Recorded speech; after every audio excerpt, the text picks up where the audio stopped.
Class 10 का chapter 4 quadratic equations का example number 10 student हम लोग पढ़ने जा रहे हैं। ठीक है, ये बहुत अच्छा है स्टूडेंट, मैं अच्छे तरीके से आपको बताऊंगा, आराम से बताऊंगा, डेफिनेटली आपको समझ में आ जाएगा। ठीक है, तो आप हमारे इस वीडियो के एंड तक बने रहिए। इसमें स्टूडेंट आपसे कह रहा है सोल्व क्वेश्चन सेकंड का first of exercise 4.1 by using the quadratic formula. यानी कि स्टूडेंट ये एक्सरसाइज 4.1 का ये क्वेश्चन है जो मैं लिखा हूं। एक्सरसाइज 4.1 का क्वेश्चन नंबर सेकंड का फर्स्ट है ये स्टूडेंट, देख लीजिए यहाँ पर। इसको स्टूडेंट हमें सोल्व करना होगा क्वाड्रेटिक फॉर्मूला का यूज करके। वर्ड प्रॉब्लम ये क्वेश्चंस हैं, तो इसको क्या करना पड़ेगा स्टूडेंट, सबसे पहले स्टूडेंट हमें इसे इक्वेशन बनाना होगा, और इक्वेशन बनाने के बाद उसके बाद हम स्टूडेंट इसको क्वाड्रेटिक फॉर्मूला का यूज करके इसको हम सोल्व करेंगे। तो चलिए स्टूडेंट क्वेश्चन सबसे पहले हम लोग समझते हैं।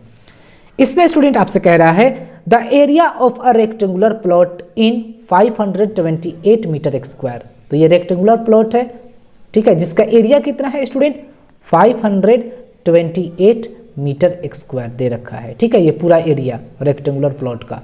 ठीक है, नेक्स्ट आपसे स्टूडेंट इसमें कह रहा है, यहां ध्यान दीजिए, आपको बहुत ध्यान देना स्टूडेंट जरूरी है। स्टूडेंट इसको ध्यान से समझिए।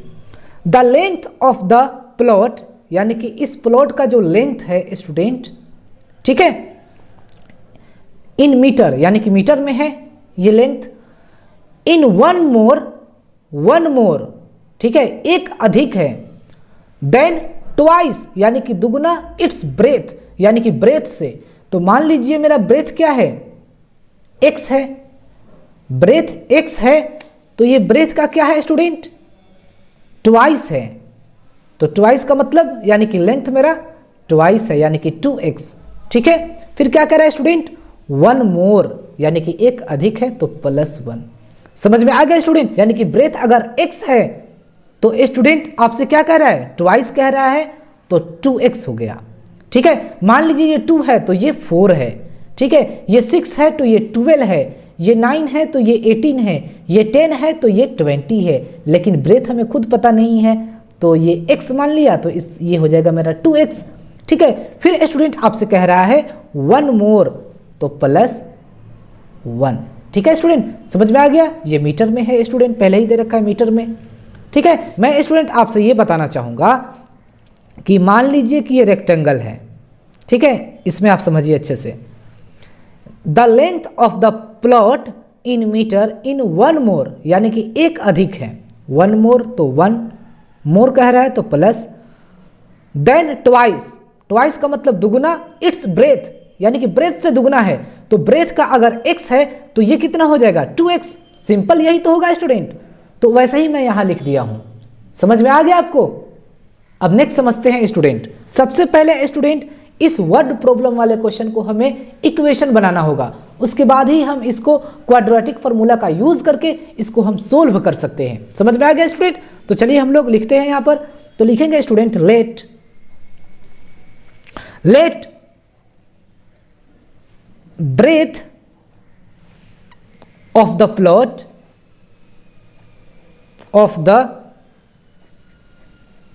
plot is equal to क्या हो जाएगा, x मीटर। इसको मैंने लेट कर लिया।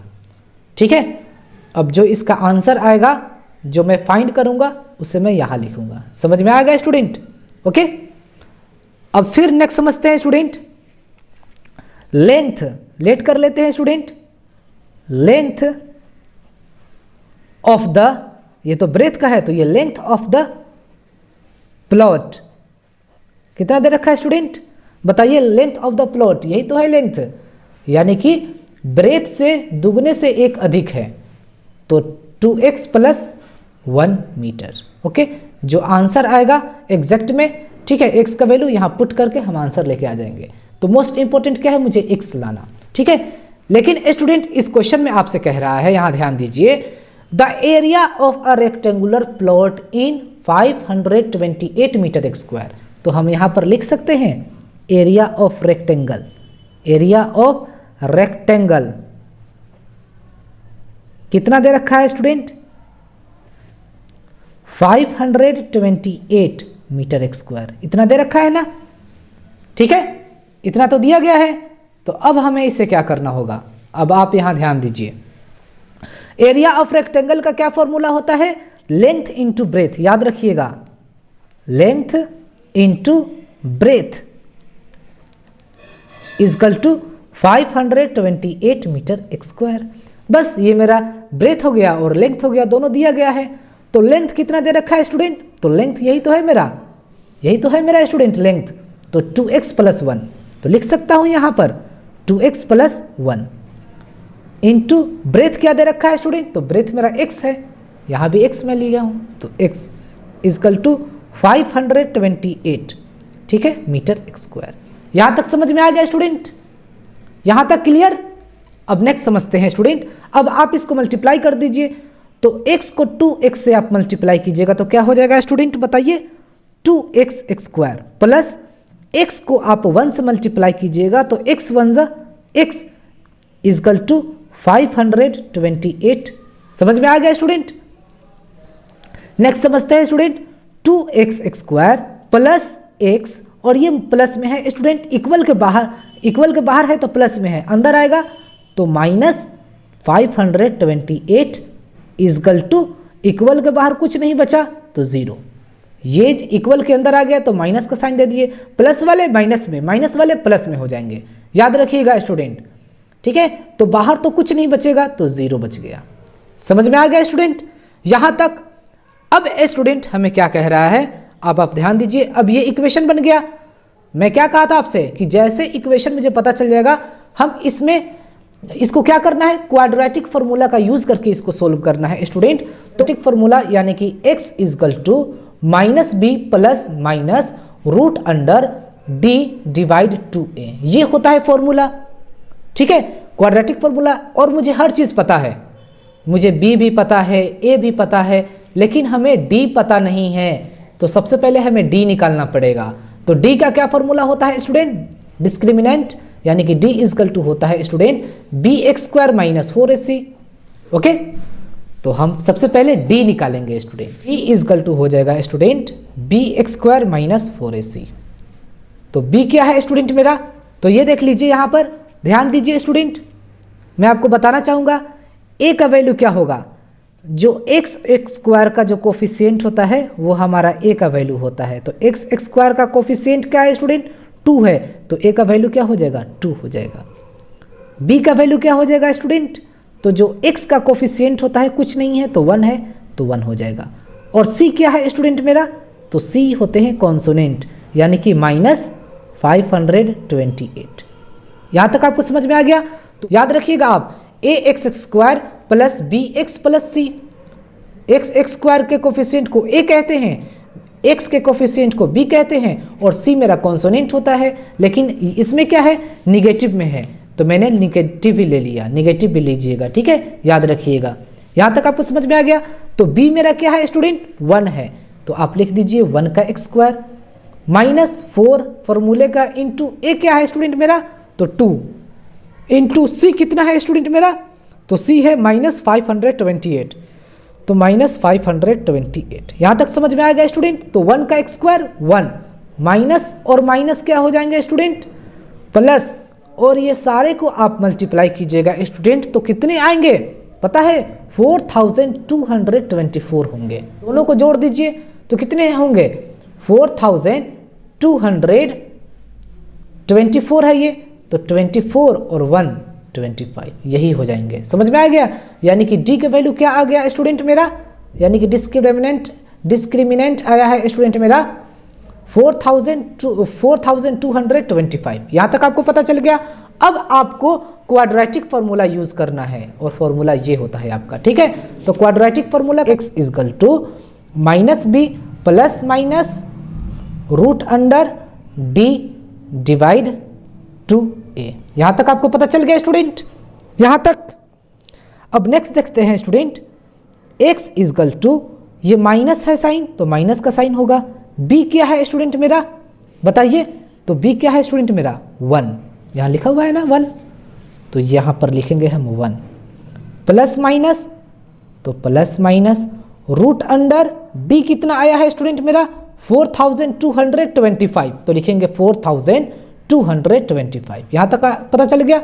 डिवाइड 2 इंटू ए का वैल्यू क्या आया है 2, तो 2।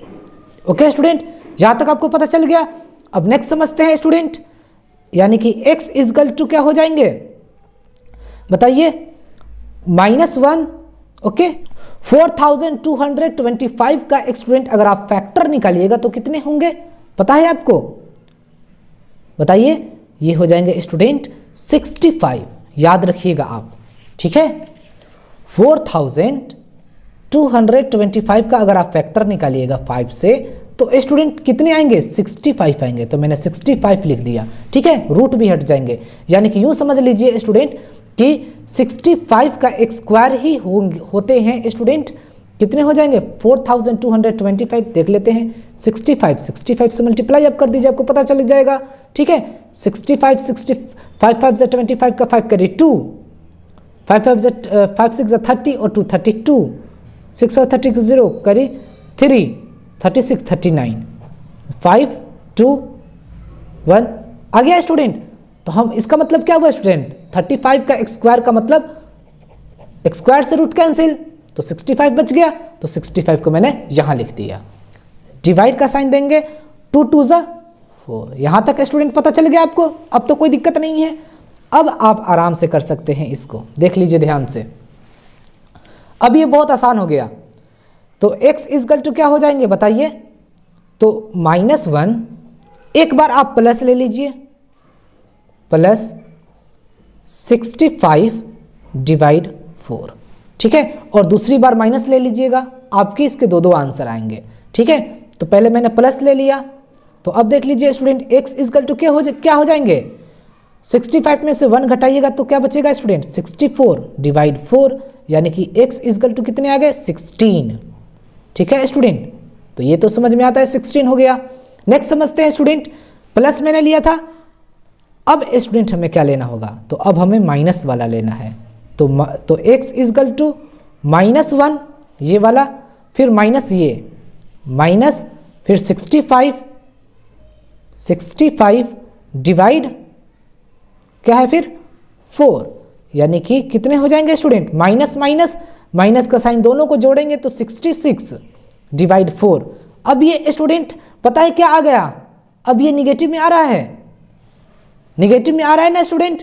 तो निगेटिव में आ रहा है तो स्टूडेंट हमें क्या करना होगा कि जब निगेटिव में नहीं लिखे जाते हैं, क्यों, क्योंकि स्टूडेंट लेंथ हो या ब्रेथ हो या डिस्टेंस हो, निगेटिव में नहीं होते हैं, याद रखिएगा आप। तो इसको हम नेगलेक्ट कर देंगे, क्या लिखेंगे यहां पर, नेगलेक्ट कर देंगे, यानी कि जो मेरा x का जो आंसर होगा वो यही होगा, सिर्फ 16 और दूसरा कोई नहीं होगा। स्टूडेंट किसी भी चीज का डिस्टेंस, मान लीजिए ये निगेटिव हो सकता है, नहीं हो सकता है भाई, ये जरूर कुछ ना कुछ तो है ही, 2 सेंटीमीटर हो या 3 सेंटीमीटर हो, कुछ ना कुछ तो ये भी है। तो ये तो इतना बड़ा है स्टूडेंट, ठीक है, तो ये निगेटिव में इसलिए नहीं होता, याद रखिएगा। लेंथ हो या ब्रेथ हो या डिस्टेंस हो, ठीक है स्टूडेंट, यह निगेटिव में नहीं होते हैं, याद रख लीजिएगा, इसलिए मैंने नेगलेक्ट लिख दिया। तो मेरा x के क्या हो जाएंगे 16 हो जाएंगे। इसका मतलब क्या हो गया स्टूडेंट कि मेरा, इसका मतलब ये हुआ स्टूडेंट कि 16 जो आया है x का वैल्यू, मेरा ब्रेथ कितने होंगे 16 मीटर होंगे।